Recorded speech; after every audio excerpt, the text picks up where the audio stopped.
எல்லோருக்கும் வரவேற்கிறேன்.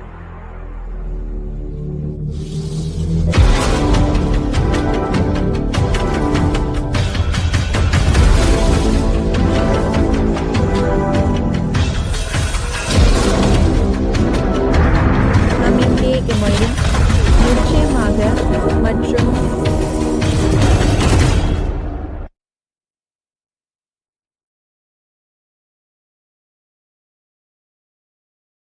இன்றுக்கு நாம் டிடிடி திருமலா லட்டுவை பற்றிய சர்ச்சையை பற்றி விவாதிக்கப் போகிறோம்.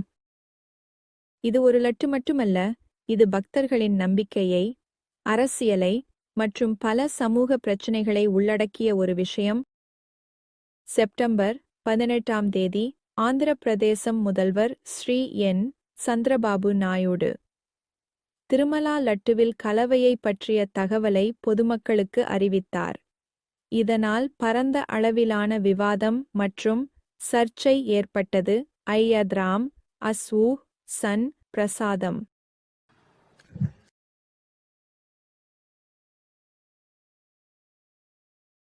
அவர்கள் விஷமான பொருட்களை பதிலாக மாடுகளின் கொழுப்பை பயன்படுத்தினர்.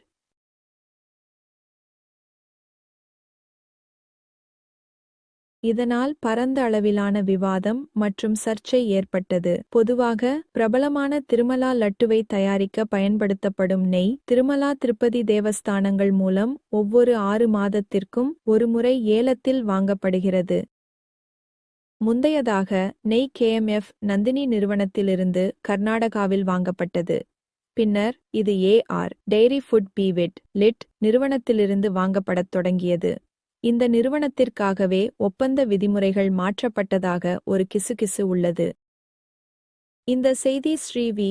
எஸ். ஜகன் மோகன் ரெட்டிக்கு சென்றபோது குறிப்பிட்ட நிறுவனத்தின் நன்மைக்காக விதிமுறைகள் எப்படி மாற்றப்பட்டன என்பதை கேள்வி எழுப்பினர். விதிமுறைகள் எப்படி மாற்றப்படலாம், யார் அவற்றை மாற்றினார்கள்? AR டெய்ரி நிறுவனத்திலிருந்து 300 ரூபாய்க்கு கிலோகிராம் நெய் வாங்கப்படுகிறதென்று கூறப்பட்டது. எனினும் தற்போதைய சந்தை நிலவரத்தில் இந்த விலையில் நெய் வாங்குவது சாத்தியமில்லை.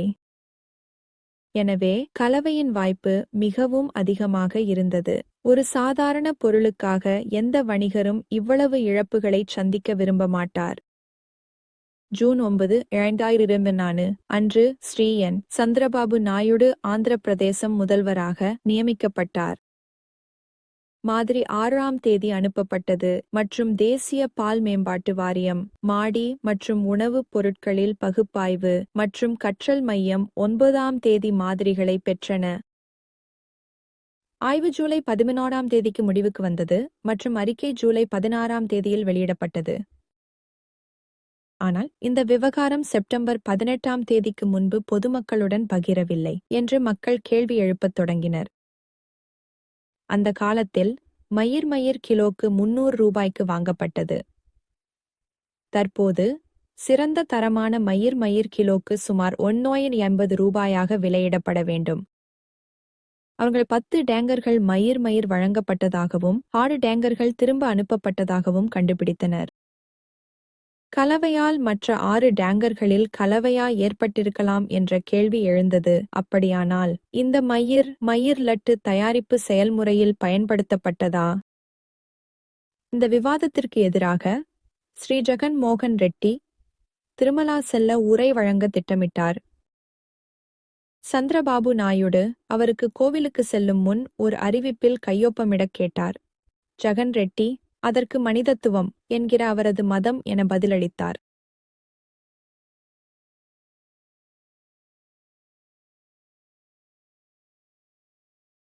ஜகன் ரெட்டி கோவிலுக்கு செல்ல விரும்பினால் அவர் எதற்காக எளிதாக கையொப்பமிட்டு கோவிலுக்கு செல்லவில்லை? சந்திரபாபு நாயுடு ஏன் இப்போது ஒரு அறிவிப்பை கோருகிறார்கள்? முன்னதாக இதற்கான தேவையில்லை என்றால் SRCB இந்த விவகாரத்தில் நீதிமன்றத்தில் மனுக்கள் தாக்கல் செய்தது. அதற்கு பதிலாக உயர்நீதிமன்றம் டிடிபிக்கு லட்டுவில் கலவையின் சான்றுகள் இல்லை என்று முதன்மை அடிப்படையில் கூறியது.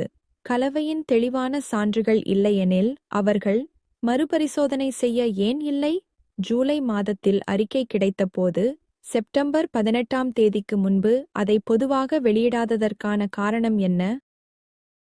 செப்டம்பர் 26ஆம் தேதி அறிக்கையின் பொதுவான வெளியீட்டிற்கு முன்னேறுவதற்கான முக்கியமான சான்றுகள் இல்லாதபோது ஏன் ஒரு சிறப்பு விசாரணை குழு அமைக்கப்பட்டது? உயர்நீதிமன்றம் அரசியல் அம்சங்களை புறக்கணிக்கவும் சிறப்பு விசாரணை குழு தனது விசாரணையை முடிக்கும் முன் ஊடகம் ஏன் ஈடுபட்டது என கேள்வி எழுப்பியது. டிடிடியின் நிர்வாக அதிகாரி லட்டு தயாரிப்பு செயல்முறையில் எந்த கலவையும் நிகழவில்லை என்று தெரிவித்தார்.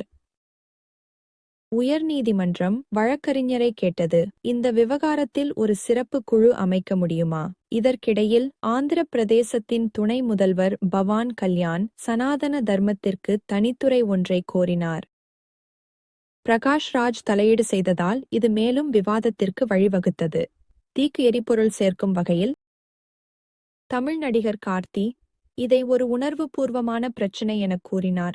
இதனால் அவர்களுக்கிடையில் ஒரு சிறிய மோதல் உருவானது.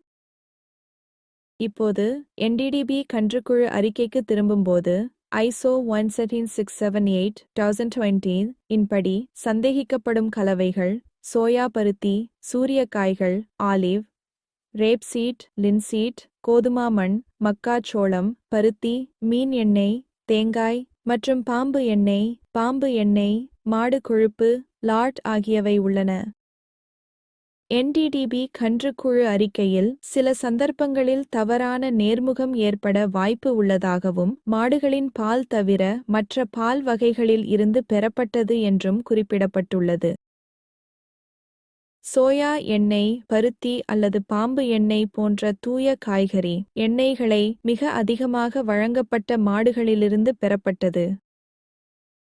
குறைந்த உணவு குறைபாட்டால் பாதிக்கப்பட்ட மாடுகளிலிருந்து பெறப்பட்டது. கொலாஸ்ட்ரம் மூலம் பெறப்பட்டது.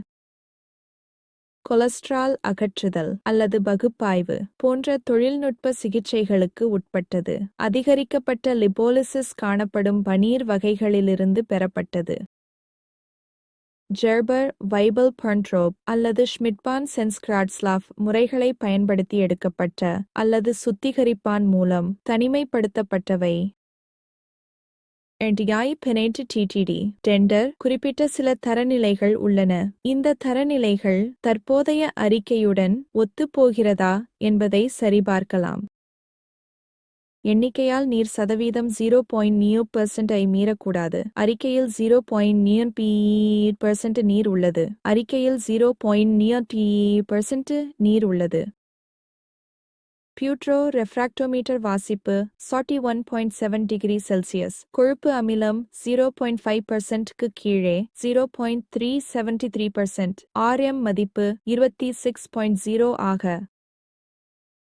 இலவச கொழுப்பு அமிலம் 0.5%க்கு கீழே இருக்க வேண்டும். அறிக்கையில் 0.373% உள்ளது. எம்மா மதிப்பு குறைந்தது 26.0 ஆக இருக்க வேண்டும். அறிக்கையில் 28.32 கூறப்பட்டுள்ளது. எள்ளு எண்ணெய், கனிம எண்ணெய், வெளிநாட்டு நிறங்கள் சோதனைகள் அனைத்தும் எதிர்மறையாக. அறிக்கையில் சோதனைகளும் எதிர்மறையாக உருகும் புள்ளி 27°C மற்றும் 37°C இடையே இருக்க வேண்டும். 48.25°C உள்ளது. எனவே கலவைகள் ஏற்பட்டுள்ளன என்று தோன்றுகிறது மற்றும் மசாலா எண்ணெயில் மாடு கொழுப்பு பயன்படுத்தப்பட்டிருக்க வாய்ப்பு உள்ளது. இதனால் அது தரநிலைகளை மீறியுள்ளது. மேலும் வீடியோக்களுக்கு பிசிக்கல் வியூக்கு சந்தா எடுக்கவும். மணி ஐகானை அழிக்க மறக்காதீர்கள்.